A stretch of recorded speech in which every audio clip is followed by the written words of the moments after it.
Sabe, eu sinto no meu espírito uma convocação de Deus para esses tempos, e eu acredito que quem responder a esse chamado de Deus vai viver algo que sozinho jamais viveria. Deus está à espera de homens que queiram construir história com Ele. Irmão, guarda isso em nome de Jesus. O fato de você ter um chamado em Deus e você talvez ter um business ou um negócio ou trabalhar fora, não significa que as duas coisas não possam coexistir. Mas você sempre vai priorizar aquilo que você valoriza mais. Você sempre prioriza o que você valoriza. O problema em dizer para Deus que quando eu fizer tudo isso aqui que eu sonho, eu começo a me dedicar àquilo que você sonha, é que eu estou dizendo, primeiro eu vou construir a minha história e depois eu te chamo para caminhar junto comigo. Quantas vezes a gente fala para Deus, Deus, deixa primeiro eu concluir essa etapa, comprar essa casa, fazer a faculdade, deixa eu só fazer o meu pé de meia na América, deixa eu só me dedicar um pouco mais nesses 2 primeiros anos. Irmão, a Bíblia diz que nenhum de nós pode falar amanhã faremos, amanhã iremos, porque o amanhã Deus pertence, você só tem o hoje é o presente que Deus te deu, e é hoje que nós vamos construir uma história com Deus. E se amanhã Deus nos der um dia mais nós construiremos com Ele. Se Ele der mais uma semana a mais nós queimaremos por Ele. Se nós não temos o controle sobre o tempo, qual é o sentido de adiarmos algo que Deus está nos chamando para viver agora, construir agora, mergulhar agora?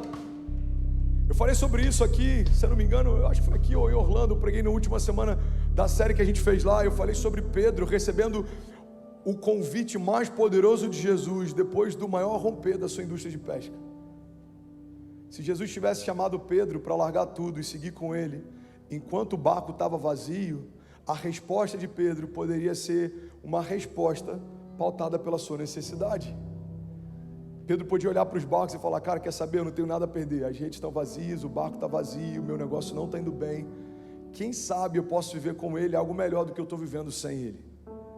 Mas não foi assim o convite de Jesus para Pedro.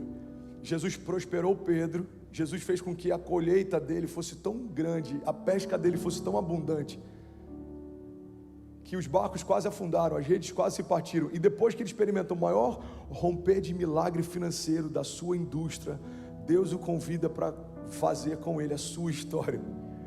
Jesus fala, ei Pedro, você é um homem próspero agora, suas redes estão cheias, você pescou muito, você está bem financeiramente, mas se você abrir mão do que você acabou de viver, eu vou te tornar algo que você nunca viu. Irmão, olha para mim, a coisa mais gloriosa que tem em seguirmos com Deus quando a gente está no nosso melhor momento é que a gente nunca vai ser apontado pelo inferno como alguém que buscou Deus por uma necessidade, mas por uma decisão. O Senhor é a minha primeira escolha, independente da minha circunstância. No dia bom, Ele é bom, no dia mal também. Quando tudo prospera, Ele é bom, quando tudo vai mal também. O Senhor é a minha primeira escolha, não é a minha última opção quando tudo vai mal. Quantas vezes a gente já disse, irmão, na boa, com o que você está vivendo, acho que só resta orar. A gente coloca como a última opção aquilo que na verdade deveria ser o que libera o nosso destino. Irmão, deu tudo errado? Cara, fala com Deus. A única coisa que eu posso fazer por você é orar por você. Não, essa é a coisa mais poderosa que alguém pode fazer por você, é liberar o seu destino. Eu lembro que eu preguei uma palavra algumas semanas atrás chamada Uma Casa Governada por Príncipes, e uma das funções, uma das características dos príncipes é liberar destino. Irmão, quando um príncipe libera uma palavra, aquilo muda a história do seu povo. O que Deus nos chamou para viver é viver num lugar onde as nossas palavras liberam destino. As nossas palavras geram esperança, as nossas palavras levantam um abatido, as nossas palavras fazem pessoas voltarem a sonhar os sonhos de Deus. É para esse lugar que Deus te chamou. Então a palavra de hoje é vivendo por algo maior, e eu acredito de verdade que Deus está à espera de homens que queiram fazer história com Ele. Deus está à procura de homens que queiram viver os sonhos dEle, e por mais que isso pareça óbvio, irmão, isso é muito mais escasso do que você imagina. A galeria dos heróis da fé não carrega a quantidade de pessoas que Deus chamou, carrega a quantidade de pessoas que corresponderam ao chamado que Deus fez. Poderia ter sido 10 vezes maior a galeria dos heróis da fé. O número de avivalistas da nossa geração poderia ser 100 vezes maior. O número de empresários que sustentam o mover de Deus através da igreja poderia ser milhões de vezes maior. O número de intercessores poderia ser milhares de vezes maior. Irmão, olha para mim, o número de pessoas que corresponderam ao chamado de Deus sempre vai ser menor do que o número de pessoas que Deus chamou e não corresponderam. Porque se todo mundo que ouviu de Deus algo correspondesse ao que Deus falou, a gente não teria problema, por exemplo, com voluntários, ou mantenedores, ou doadores, ou pastores, ou mestres, ou avivalistas, ou apóstolos. A gente teria problema para como a gente vai organizar tantas pessoas ativadas em Deus, que sabem o que carregam e querem construir algo com Deus. E aí o problema bom seria, a gente precisa estender as tendas, porque não comporta mais a quantidade de pessoas nesse lugar que Deus plantou. E aí começa uma semeadura, começa o envio, começa a expansão, começa a multiplicação. Mas esse não é um problema da igreja. Infelizmente, esse bom problema não é um problema que a igreja enfrenta. Irmão, viver por algo maior significa entender que o que Deus te deu é para além de você. O que Deus te confiou vai além de você. Os talentos que o Senhor derramou para você não são só para você. Irmão, olha para mim. Nenhuma árvore em qualquer momento da história experimentou o sabor de qualquer um dos seus frutos.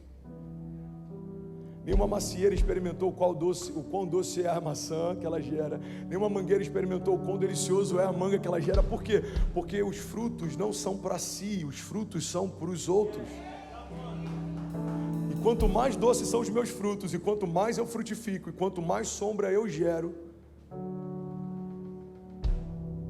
maior é o mover de Deus sobre a minha vida.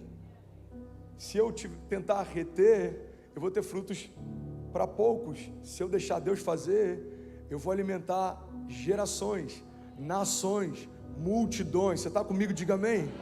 Irmão, se uma pessoa for ativada nessa palavra de hoje, eu já estou contente, porque uma pessoa ativada lidera milhares de pessoas. Mas milhares de pessoas distraídas não conseguem liderar nem a si mesmo. Um avivalista muda a história de uma nação. Você lembra da história do gadareno? Ele era endemoniado, ele se feria, ele se machucava, todo mundo tinha medo dele. Ele era conhecido na cidade por conta dos demônios que afligiam ele. Era uma legião de demônios. Mas depois que ele é liberto, aquele homem entendeu que ele poderia ser alguém que vai viver agora o ordinário com Deus, ou ele poderia se tornar alguém que carrega algo de Deus. Irmão, a Bíblia diz que aquele endemoniado gadareno se tornou um apóstolo e pregou para uma Decápolis. Na época, Decápolis era um conjunto de 10 cidades. Você tem noção que alguém que era famoso por ser endemoniado agora está sendo um evangelista em mais de 10 cidades, pregando o evangelho, mudando histórias, libertando cativos, curando enfermos. Agora, a verdade é que quem muito foi perdoado, muito ama. A Bíblia fala a respeito disso. E o problema das vezes do nosso passado ser bonzinho demais, eu acho que é que a gente fica manso demais depois que se converte.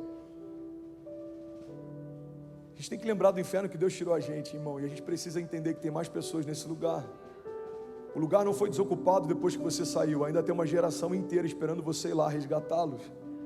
Sabe, o que José, olha que louco isso, o que José viveu quando foi esquecido por alguém que ele liberou o destino, eu creio que é a mesma sensação que muitos dos nossos que ainda não foram tocados sentem quando vê a gente saindo do lugar de morte para um lugar de vida, mas não voltando para buscá-los. A Bíblia diz que as portas do inferno não prevalecerão contra a igreja. O que a Bíblia está dizendo é que a igreja vai invadir o inferno, sacudir o inferno, saquear o inferno, e as portas do inferno não permanecerão de pé quando a igreja avançar. Você quer respaldo bíblico para isso? A pessoa de Jesus, irmão, a redenção se manifestou porque a vida experimentou a morte. Por 3 dias habitou no meio do Sheol, no meio do Hades, no meio do inferno, mas ao 3º dia ele ressuscitou. E é essa dinâmica da fé que Deus tem para nós. Fomos reconciliados com Deus, mas nós precisamos entender que tem uma geração que ainda não foi. Sua prosperidade não para em você, irmão. Jesus não morreu para você ter um cartão de crédito ilimitado, comprar um bom carro e that's it. É muito mais do que isso. Você está comigo? É muito mais do que isso. Deus não tem filhos preferidos.